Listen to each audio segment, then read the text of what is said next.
আসসালামু আলাইকুম এভরিওয়ান, কেমন আছেন আপনারা? আশা করছি অনেক ভালো। ফ্রি কিক বিডির আরও একটি নতুন ভিডিওতে আপনাদের সবাইকে স্বাগত। বাংলাদেশের একমাত্র উয়েফা প্রো লাইসেন্সধারী কোচ মারুফুল হক একটা কথা বলেছিলেন, বাংলাদেশের শিক্ষিত ফুটবলারের বড্ড অভাব। এখানে শিক্ষিত বলতে তিনি একাডেমিক শিক্ষার কথা বোঝাননি, বুঝিয়েছেন আধুনিক ফুটবল শিক্ষা না থাকার কথা। আসলেও তাই, ছোটবেলা থেকে আধুনিক ফুটবল জ্ঞান নিয়ে বেড়ে উঠেছে এমন ফুটবলার হাতে গোনা কয়েকজন। কিন্তু বিশ্বের অন্যতম সেরা ফুটবল একাডেমিতে আধুনিক ফুটবল শিক্ষা নিয়ে বেড়ে ওঠা ওবায়দুর রহমান নবাবকে তো আমরা ঠিকভাবে চিনতেই পারলাম না, দিতে পারলাম না তার প্রতিভার মূল্য। 2020-21 মৌসুমে বাংলাদেশ প্রিমিয়ার লিগের মধ্যবর্তী দলবদলে কাতারের টপ টায়ারের ক্লাব আল দুহাইল থেকে বসুন্ধরা কিংসে যোগ দেন ওবায়দুর রহমান নবাব। শুধুমাত্র কাতারের শীর্ষ লিগে খেলাই নয়, এর আগে নবাব ফুটবলের শিক্ষা গ্রহণ করেছেন এশিয়া তো বটেই, পুরো বিশ্বের অন্যতম সেরা অ্যাসপায়ার ফুটবল একাডেমি থেকে। এছাড়া কাতারের বয়সভিত্তিক দলগুলোতে খেলার অভিজ্ঞতা ছিল নবাবের, তাই তো নবাবকে নিয়ে দেশের ফুটবল প্রেমীদের ছিল অনেক বড় স্বপ্ন। তবে ইনজুরি ও দলের কম্বিনেশনের কারণে বসুন্ধরা কিংসের মূল একাদশে খুব একটা সুযোগ পাচ্ছিলেন না নবাব, তাই তো দেশীয় ফুটবল প্রেমীরা বারবার নবাবের খেলা দেখতে গিয়ে হয়েছেন হতাশ। আর এই গেম টাইমের দোহাই দিয়ে নবাবের জন্য জাতীয় দলের দরজাও ছিল বন্ধ। 2020-21 মৌসুমের মাঝপথে বসুন্ধরা কিংসে যোগ দেওয়ার পর মাত্র 2 ম্যাচে মাঠে নামার সুযোগ পান নবাব। লিগ ও এফসি কাপে দলের সঙ্গে থাকলেও স্কোয়াডে রাখা হয়নি তাকে। মৌসুমের শেষের দিকে 2 ম্যাচে মোট 76 মিনিট খেলার সুযোগ পান তিনি। এরপর 2021-22 মৌসুমেও বসুন্ধরা কিংসের হয়ে খুব একটা ম্যাচ খেলার সুযোগ পাননি তিনি। প্রথম লেগে 11 ম্যাচের মধ্যে মাত্র 4 ম্যাচে বদলি হিসেবে মাঠে নেমে মাত্র 71 মিনিট খেলার সুযোগ পান নবাব। এরপর দ্বিতীয় লেগে তাকে ধারে পাঠানো হয় মুক্তিযোদ্ধা সংসদ ক্রীড়াচক্রে। মুক্তিযোদ্ধায় গিয়ে নিয়মিত খেলার সুযোগ পেয়ে নিজেকে চেনান নবাব।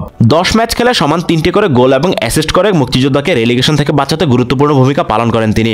এরপর 2022-23 মৌসুমে নবাবকে দলে ভেড়ায় শেখ জামাল ধানমন্ডি ক্লাব। শেখ জামালের হয়ে মৌসুমের প্রথম কয়েকটা ম্যাচ ইনজুরির জন্য মাঠে নামতে পারেনি তিনি। সে মৌসুমে বাংলাদেশ প্রিমিয়ার লিগে 14 ম্যাচ খেলে 1টি গোল করেন নবাব। এরপর চলমান 2023-24 মৌসুমে নবাবের প্রতি আগ্রহ দেখায়নি কোনো বাংলাদেশি ক্লাব, ফলে আবারও কাতারে ফিরে যান তিনি।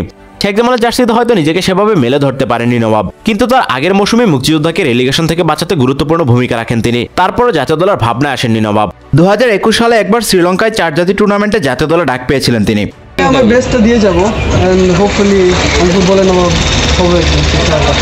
It's always an honor to play for the national team and এটা কোনোভাবেই চেঞ্জ করা যাবে না, cause it's an honor to play for a national team and এটা আমি এই জন্যই টু বি অনেস্ট বাংলাদেশে এসেছি জাতীয় দলে খেলার জন্য। আর যেহেতু আমার ফেসেসগুলো নন, থিংস আর মাচ ইজিয়ার আমার জন্য। So overall everything is good and I am happy to be here. তবে শুধু অনুশীলনে সীমাবদ্ধ ছিল নবাবের জাতীয় দলের অধ্যায়। তৎকালীন কোচ মারিও লেমোস তাকে 1 মিনিটের জন্য মাঠে নামাননি। এরপর মুক্তিযোদ্ধার হয়ে পারফর্ম করে জাতীয় দলের বর্তমান কোচ হাভিয়ের ক্যাব্রেরার নজরে আসেননি নবাব। আর এবার তো কোনো ক্লাবও নবাবকে বিবেচনা রাখেনি, অথচ পারফর্ম করা ছাড়াই অনেকেই ক্লাব এমনকি জাতীয় দলের নিয়মিত খেলে যাচ্ছেন। তাই তো আরও একবার আমাদের চিন্তাধারা নিয়ে প্রশ্ন তোলা যায়। চলতি মৌসুমে কাতারের দ্বিতীয় স্তরের লুসাইল স্পোর্টস ক্লাবের হয়ে খেলেছেন নবাব। সেখানে নিয়মিতই ম্যাচ খেলেছেন তিনি, যদিও তার দল লিগ শেষ করেছে সবার শেষে থেকে। আসছে জুনে 2024-25 মৌসুমের জন্য দলবদল শুরু হবে। আবারও কি বাংলাদেশের ফুটবলে ফিরবেন নবাব? কোনো ক্লাব কি তার দিকে নজর দেবে? এখন পর্যন্ত তেমন কোনো গুঞ্জন শোনা যায়নি, তাই তো আগামী মৌসুমে নবাবের বাংলাদেশে ফেরার ব্যাপারে নিশ্চিত করে কিছু বলা যাচ্ছে না। তাই তো ফুটবল প্রেমীদের মনে প্রশ্ন, লাল সবুজের টানে দেশে ফেরা নবাব কি একরাশ আক্ষেপ হয়েই থাকবেন? উত্তরটা না হয় তোলা থাক ভবিষ্যতের জন্য। আজকের ভিডিও এ পর্যন্তই, দেখা হচ্ছে পরবর্তী ভিডিওতে। সবাই ভালো থাকুন, সুস্থ থাকুন এবং ফ্রি কিক বিডির সঙ্গেই থাকুন। এতক্ষণ সাথে থাকার জন্য সবাইকে ধন্যবাদ।